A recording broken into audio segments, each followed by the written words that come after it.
Well, hello all you fine people out there in YouTube land. This video isn't really meant for the seasoned guys that have been around the block and know what they're doing and what they're talking about with guns.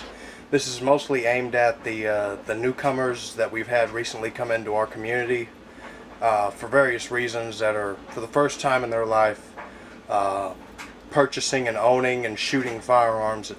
Don't really know a whole lot about them other than what the guys at the gun stores and pawn shops tell them. Now, there are a lot of knowledgeable people out there that know a lot about guns that work at those places, but they can't cover all the basics in the limited amount of time that they have to make their sale. So this video is going to be a little long, and it's possibly going to be in 2 or 3 parts, but stick with it, watch it. You won't be an all-around know-it-all whiz-bang expert, but you'll have a pretty good understanding of something that you before very, very basically contemplated. This video is about shotguns. This shotgun is empty, as you can see. Well, you probably can't. There is no shell in the chamber. Hold on. There is no shell in the chamber, and I can't really get the follower there for the magazine, but there is no shells in the magazine. The gun is unloaded. The gun is safe to handle in this environment, in this capacity. The first thing we're going to talk about is the basic parts that make up every shotgun. First, you have this little shiny part right here. I'll turn the light on. That little shiny silver part is called a choke tube. Now, a lot of shotguns have choke tubes. And the thing about choke tubes is they're completely and 100% interchangeable within the tubes made for that specific model. And I go more in depth about choke tubes and their purposes and how easy they are to take in and, you know, put in and take out in a separate video. It's called Rifleman How To Install a Choke Tube. And the basic principles in that are pretty much the same across the board for every variation of shotgun that has an interchangeable choke tube. Next, you have this right here. This long tube is the barrel. Vast majority of shotguns has what's called a smooth bore barrel. What that means is there's no rifling in there to spin the projectile. The reason why is because shotguns are made to fire shot. They are basically little BBs, little balls of lead that fly out, and they vary in size, but I'll get into that later. Some shotguns have rifled barrels. Those are meant for slugs. Those are really more rifles than anything else, but they're still categorized as shotguns. After that, you have this tube right here that runs along the length of the underside of the barrel. That is called the magazine. That is what holds the shells. Right here, this little piece, this is called the magazine cap. This holds the barrel in place. After that, your forearm, where you grip the front end of the shotgun. This can be made out of either wood or synthetic plastic. After that, you have the receiver assembly, which houses the firing. Everything inside the gun that makes it actually go boom is housed in here. Then you have this part right here. This is called the bolt. That little piece of metal right there, that is the extractor claw. That grips a shell so that when you work the action back to empty the old shell, the spent casing, and load a new one, what that does is that grips the rim of the shotgun shell and pulls it out. And you probably are not going to see it. Actually, yeah, you can. That little claw looking thing right there, that's the ejector claw. When you pull this back, like such, it pulls it back and the rim of the shotgun shell hits that little metal protrusion and it kicks it out. Alright. Next, we have the trigger. The most recognizable part of the shotgun, right here. That's what makes it go boom. The safety. All shotguns have a safety of some kind. With your pump action shotguns and your semi-automatic shotguns, the majority of the time it's going to be a button safety. Some shotguns, such as Mossberg's, have a tang safety. A tang safety is like a big switch that is up on top of the rear of the receiver. You flick it up to put it on safe, you pull it down to put it on fire, or whichever way that specific model is. On Remingtons and Mossbergs, the safety is right here behind the trigger guard, where it is on most shotguns. You push it out to where it's only black showing, like it is right here. Gun's on safe. I can't pull the trigger. It won't shoot. If there was a shell in this in the chamber right now, I would not be able to shoot it. However, if I push it to where red is showing, it means the gun's on fire. It means means you can shoot it. I'm sweating like a whore in church in here. After that, you have the trigger guard. Now, that's self-explanatory. It's the piece that goes around the trigger. It guards the trigger from being accidentally caught on something and discharging the weapon. Say, in a hunting situation, a twig from a branch, or in a self-defense situation, cords from a high electrical outlet, or pretty much anything that would jut out in a typical home. The edge of a nightstand, a doorknob, things of that nature. And then you have the action release.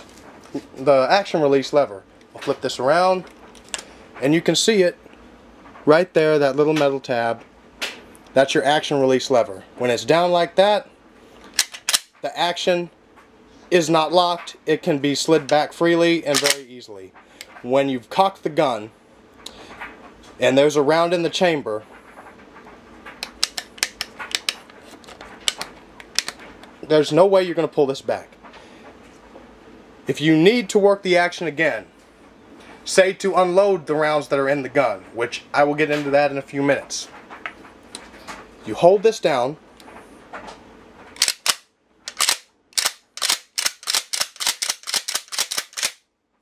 and it unlocks the action and you can work the action freely.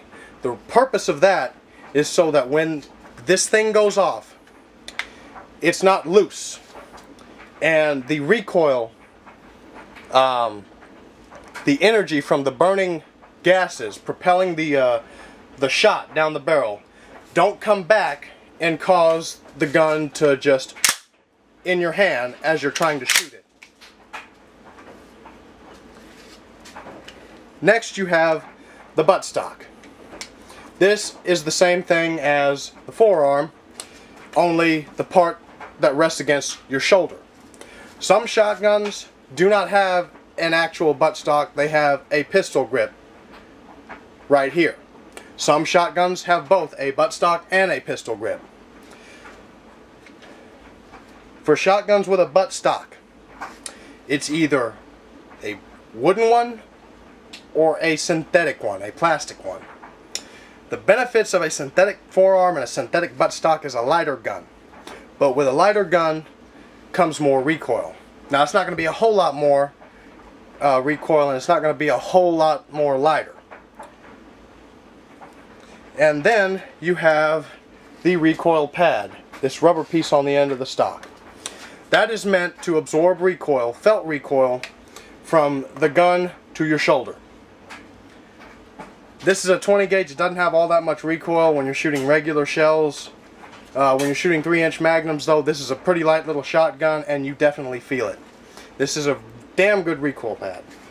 And if the recoil pad on your shotgun is not sufficient for you, for whatever reason, say you're a very petite build or you're just not used to shooting, or you just don't like that recoil, there are several different aftermarket recoil pads you can get that either attach to the buttstock or simply slip over it in the same manner as this cartridge band. Alright, now we're going to get into how to use the shotgun. Alright, first thing we're going to talk about in this segment of the video is how to use a shotgun. We've already covered stances. Now we're going to talk about the versatility of a shotgun. Shotguns are really a million guns in one kind of gun. You can do just about anything with a shotgun aside from change the caliber by doing a few simple things, be it a magazine extension, putting on a shorter barrel, a shorter aftermarket barrel, a longer barrel, swapping out the forearm and buttstock, changing out the trigger assembly. But 90% of a shotgun's versatility derives from this, the ammunition. Unlike rifles and pistols, shotguns are much more versatile and they're a lot easier to customize to a specific situation. Sure, rifles and pistols have different grain weights of bullets within each specific caliber, but you can't get down to the degree of specificity for application that you can with a shotgun. It doesn't get anywhere near close with a pistol or a rifle. For instance, if I wanted to make this a duck gun, the only two things I would have to do, or excuse me, three things I would have to do to make it the perfect duck gun would be swap this 21-inch barrel out for a 26 or a 28-inch barrel, if I could find one, a 30-inch barrel or a 32-inch barrel. Change out the choke tube to a full, well, it already has a full, but you get what I mean. And finally, the ammunition. 3-inch Magnum, number 2 shot or BB shot. That's it. To make this a perfect self-defense shotgun, swap out that 21-inch barrel for either a 20 or a 18-inch barrel and a mag extension. That's it. Maybe throw on a light that has a pressure switch. For just an everyday, you know, like a trap shooting gun or a skeet shooting gun, all I'd have to do is change out the barrel, change out the choke tube, and change out the ammunition. All the above stated uses, I can use this for simply by changing the ammunition. But the other tweaks, the other changes are to make it more suited to that application.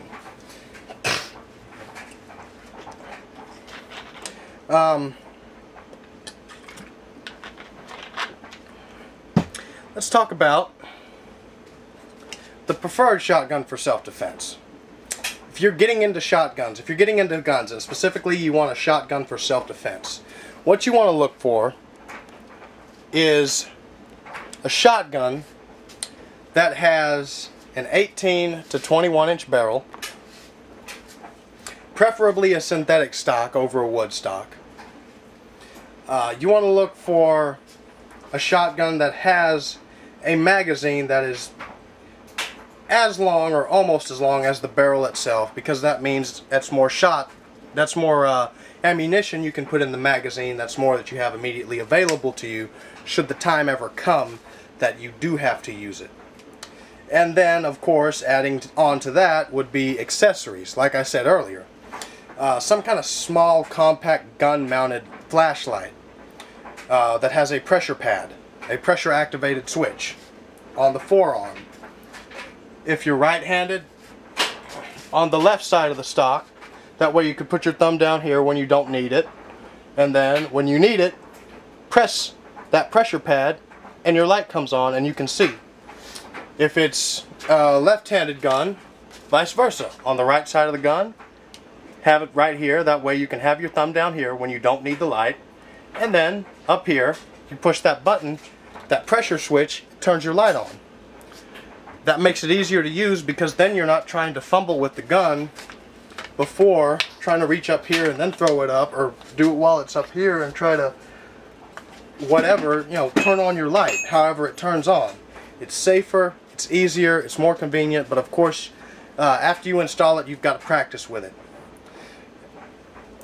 almost religiously, like your life depends on it, because chances are if you ever have to use it, your life will depend on it.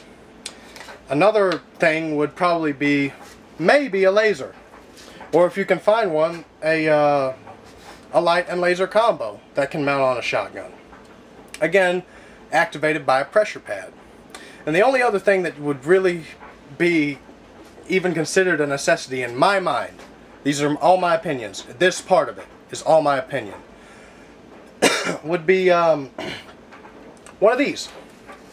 It could be one of these cheap little stretchy synthetic, you know, cartridge bands that you get for like $4 or $5 from Walmart or Academy, or it could be one of the hard plastic or metal side saddles that is mounted to the side of the receiver. Either way, just so long, you know, whatever, just so long as you have some extra ammunition immediately accessible in a defense situation, instead of having to fumble around in your pockets of your pajamas for ammo you think isn't there but you forgot to throw in. The list goes on and on and on of what could go wrong if you ran out of ammunition and you didn't have extra available. Loading and unloading a shotgun. Shotguns are the only bad thing about shotguns, in my opinion, is not the range, the limitation of the effective range. It's the loading of a shotgun, because you have to manually insert each round of ammunition one by one, versus, I'm going to unload it real quick,